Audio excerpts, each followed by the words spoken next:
Lawn आ गई है जी और दुकान के ऊपर छा गई है। जैसा कि आप ये वाला गोल्डन कैमल कलर का कलर देख रहे हैं, ये आज आया था माशाल्लाह, बहुत ही टिकटॉक पे बिका है। इसके बकाया ये वाले कलर जो आप सामने देख रहे हैं टी पिंक है, ये सारे डिज़ाइन जो है ना हमारी दुकान पे मौजूद हैं। जो भी लेना चाहे दुकान का विज़िट कर सकता है।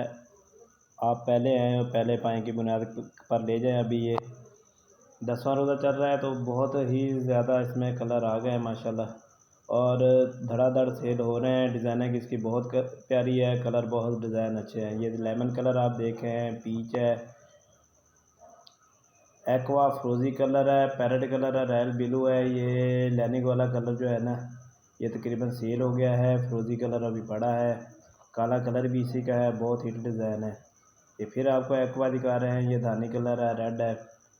ठीक है गाइस, दुआओं में हमें याद की रखिएगा। इंशाल्लाह हम वीडियो बनाकर अपलोड करते रहेंगे। लॉन की नई से नई नित नई डिज़ाइनिंग आपको मिलती रहेगी। अल्लाह हाफिज़ जी।